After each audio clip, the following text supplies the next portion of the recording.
This is the Books Podcast presented by Tim Haig. My personal attitude as far as paying for sex, you're just another unattractive older guy. A humorous story about loneliness. I ask you, gentlemen of the jury, is this the kind of book you'd like your wives and servants to read? Today we're going to talk about a first novel, which is God Bless Cambodia by Randy Ross, who is joining us by Skype from Boston. Where do we find you, Randy? Well, actually, I'm on the top floor of a condo building, and they're putting in a new roof. So if you hear some banging and tearing and scratching and pounding and maybe some screaming if somebody falls off the roof, that's what's going on. This is a first novel, isn't it? This is your first published fiction? Yes. Yeah, I was an editor for a computer magazine for 15 years. I got laid off in 2007. I took a trip around the world, had a rotten, miserable time, but during my trip, I kept a blog. And when I got back with the help of writing classes and writing groups, it took me 8 years, but I turned it into a novel, and the publisher bought it. Well, that's question one answered, because I was going to point out that this is a novel about a Jewish man from Boston who was editing a computer magazine, got laid off, and then did all of that stuff that you just said. I'm going to take a punt on this one. It's an autobiographical novel then, is it? It's inspired loosely by actual events. So the three things that are true in the novel is, yes, I worked for a computer magazine. I got laid off. I took a trip around the world, and I went to some naughty massage parlors in Cambodia. The rest of the stuff is pretty much made up. Oh, well, we'll talk about the bits that are made up and the similarities. This is very much a travel book. It's a travel novel, but it's pretty much the antidote to those travel writers, the Eric Newbys and the Paul Theroux, isn't it? This is a sort of misery memoir of traveling. Yes. This is kind of the anti-Eat, Pray, Love. I mean, most of these other books, people take a trip, take these exotic trips, and they have a great time, and they meet all these nice people. In my book, they meet miserable, horrible people. The narrator has a rotten, miserable time. But the book, the plot is a travel book, but it's basically a humorous story about loneliness. I mean, that's the gist of the book, is coming to grips with loneliness. When you're of a certain age, when you're over 40, your life situation is different. There's by an amazing coincidence, Randy, your protagonist's name is Randy Burns in the book, just to distance it a little bit from the prototype. I loved his life in Boston. We start off in Boston, where he lives, and we flash back to that quite a lot as well. And I found that I almost thought that was, there was a novel just there, even if he didn't leave town. Did you ever think about that? Yeah, well, actually, I'm writing a sequel. And the sequel is a love story, but most of it takes place in Boston. So, I mean, one of the issues with God Bless Cambodia was working the travel stuff with the backstory. And I thought the backstory was extremely well done. Actually, I liked the way you filleted it in, and it's very funny. There are sort of elements of like Nick Hornby with lists of things. Bless your heart. I love Nick Hornby. Thank you. I love the way in chapter 1 he tots up the days in the week when going around the world seems like a good idea, and then he compares that with the number of days when it doesn't seem like a good idea, and it comes out ahead. So he says, "Well, I'll go." That's a sort of fatalistic attitude to traveling. Well, especially if you're someone like this, the character in the book, who doesn't like to leave his 4-inch pillow top mattress. Which rather begs the question of why he might. Having read the book, I have an insight into the mindset that prompts him to go off on what for him is a tortuous journey. But perhaps you could fill us in a bit on what might make a middle-aged man who loved his own space decide to go. Let's just top them up. He goes to Venezuela, Greece, South Africa, Thailand, Vietnam, Cambodia, and Australia.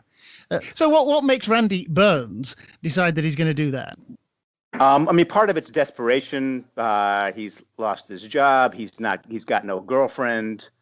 And then he reads one of these, chirpy travel books. He's in the travel section of the local Barnes and Noble bookstore, and he's reading all these travel books about what a great time he's going to have. And in particular, he finds a travel book written specifically for single middle-aged guys. And the author of that book is someone who, he's overweight, he's balding, not particularly attractive. And in the book, there's a photo of him with some beautiful young woman. So on one hand, the narrator is like, well, if this guy can do it, I can do it. Well, that's one of the themes in the book, isn't it? That there are places where having a Western passport and Western reserves of money make a middle-aged fat guy attractive.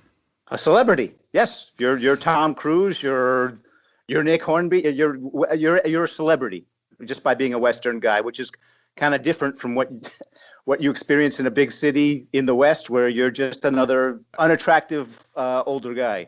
And which Randy Burns is certainly feeling. He's got a spreadsheet on his computer of all the women he's ever dated. But you make it very clear that it's been a while since he made an entry, as it were. Yes. Very clever. I love the spreadsheet as well. That was funny, and I loved the flashbacks to his girlfriends, especially the mad one, Ricky, yes. who I was going to say I fell in love with her. No, I don't think I especially want to meet her, but I fell in love with your depiction of her. In fact, I'll tell you what, have you got a copy of the book there? There's a reading. I do. On page 223, if you could give us a half page, that gives us a lovely snapshot of not only of Ricky, but of Randy and his problems with women. Okay. The night Ricky and I got back together after our first breakup, she made me dinner and served my favorite beer. During dessert, she leaned over and whispered into my ear, "Daddy, can you loan your baby $100 for contact lenses?" Ricky was a terrible credit risk. A month earlier, she had maxed out her charge cards and began swapping the balances to banks that offered interest-free deals. And she continued to shop. "This is my take no prisoners number," she'd say, modeling an Armani jacket for me. "Is there any more beer?" I asked. "Don't be so cheap. I'll pay you back next week." "Like when?" "Exactly, like when?" "Like next Monday, high noon. I'll stop by your office. Here, you can check my credit scores." She pulled up her tank top. Her breasts were orange halves with dusky nipples the size of figs, perfect size, perfect shape, and I often told her so. I lent her the money. Yeah, and of course she's not responsible with it. One of the things that passage does is it does makes clear that that sex is a sort of present thing in the book. Not that Randy's getting very much, but he thinks about it all the time. As sort of men of his age. He's 48, isn't he? Yes. And of course, one of the purposes of going on the trip is to hook up. It's therefore a bit odd that, as a sex tourist, he's terrified of all the women he meets because they might be diseased or there might be something wrong with them. And on the flight to South Africa, for instance, there's one who's got a great mouth, great hair, great figure, no wedding band, 50, age appropriate, flying alone. What's wrong with her? And, Randy's got this problem with actually going for the sex. Well, he has all these neuroses that prevent him from getting what he really wants, which is a relationship or sex or a lot of things in life. So this is like this. A lot of people, most people are like this. I mean, this was the definition of a neuroses is something that prevents you from getting what you want or asking for what you want. And also the name. So when I was writing the book, I mean, during my trip, I went to South Africa, and in the U.S. it's not a big deal, but yeah, South Africa and the U.K. Randy means horny. Yes, so that's why when I was looking for a name for the character, I was like, my first name is perfect. Although Randy has his neuroses and his reticence about sex, and keeps trying to hook up and either failing because the women turn him down or because he is frightened of the women. There is a slightly serious theme about a cavalier attitude to sex, especially when we get out to the Far East, where we meet several men who are, Randy equivalents, who have pretty women. What did we call them? Money honey. We call them a money honey at one point. Okay. Yep. And this is a slightly more serious theme, because there is a question there about the attitude to sex and to women that Randy and his contemporaries are displaying. And I wondered where you come in there, if it's. I mean, you talk about my personal attitude as far as paying for sex. Well, I don't want to put you on the spot, but if you're prepared to talk about it, yeah. How would you feel about that if it came up? I personally, I think it should be legalized in the U.S. I don't have a problem with it from a moral standpoint. The thing that surprised me, so I went on this trip and I did some of this stuff. I'd never done it before. And then I came back and I'm talking to, a lot of my friends, and one by one, they started revealing the fact that, yeah, I've done that. So, 70% of them had paid for sex. And some of them were married and had kids and, lived normal suburban lives. But I think most men have paid for sex in one form or another at some point in their lives. And this was kind of, I guess I'm kind of naive because I didn't know, I knew some people that did, and it wasn't, that big a deal. It wasn't something that I was going to do. And then I did it, and then I started talking about it, and I realized that all these other guys had done it. So it was just kind of a revelation that this is, is it moral? Is it not moral? I'm not the person to ask. I have no business giving out moral advice, and that was the thing I was trying to get across in the book.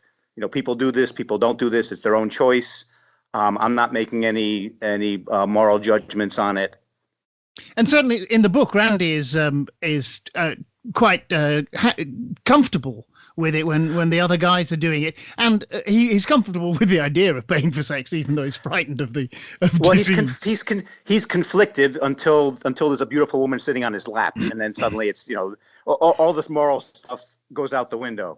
You could talk that would be a terrible thing, and sex trafficking and blah blah blah, and then suddenly there's a beautiful woman sitting on your lap who's friendly and interested, and this may not be the best thing to do, but I'm going to do it anyway. Many people would think it was exploitative. That's a moral judgment that I'm not qualified to make that. I was kind of reporting what I saw, and I don't have a good answer for that. Don't worry about it. We need to talk about the travel book that that Randy finds, which actually becomes a character within your novel. It's not a real one, is it? You made it up. I made it up, yeah. It's wonderfully vivid and marvelously unreliable and Yes. And very funny. Yeah, this is the fictitious travel book written for middle-aged guys that he buys at the bookstore. And in the book itself, the author says, "Hey, if you buy this book and you take the trip, come visit me. I'll show you a good time."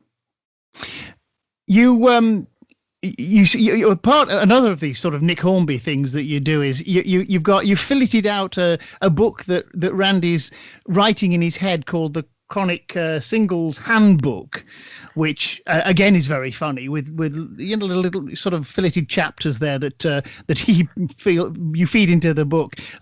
Is this one that could possibly be a sequel? Oh, that's it. Well, actually, the name of I have a one-man show that's based on the book, and that one-man show is called the Chronic Singles Handbook. Actually, that was one of the titles. The publisher gets to choose the title they want. So one of the titles I submitted for because I sent them a couple ideas, and one of them was the Chronic Singles Handbook, and the publisher thought that was too negative. Really? So yeah, they and came up. God bless Cambodia would be. Really? Yeah, so that was, they bought the book, that they get to choose. So there were two titles I suggested. One was the Chronic Singles Handbook, which is the name of my one-man show, and the other title was The Loneliest Planet. A takeoff on Lonely Planet. Uh-huh. And I think those are both good titles. I thought they were great titles. But, yeah. This press has been around for 35 years, so they know better than I. They know what they're doing. You do have a very nice turn of phrase. It's very funny. Lots of funny. I'm only to quote one at you. You say of your car, not your car, Randy's car. He says, in 6 months, my Civic will be old enough to drink and buy cigarettes. I think we all know that car. In fact, some of us have owned that car. Yes. Well, Randy, I hope you'll come and talk to us about the sequel when that's ready. For the moment, thank you very much. Oh, Tim, this has been great. Thank you. I really appreciate it. And the book, we'll say again, it's God Bless Cambodia. It's published by Permanent Press. It's $29.95 in the States. At our end, over this side of the pond, we'd need to go to Amazon because I don't think it's in our shops. And, of course, there's an ebook available on Amazon as well, isn't there? Yes, and it's $9.99. Oh, a bargain. A bargain. Randy, thank you very much. Thank you, Tim. That was the Books Podcast with Tim Haig. The Books Podcast is produced by Green Shoot. You can find out more at www.green-shoot.com, and Tim can be contacted on tim@green-shoot.com.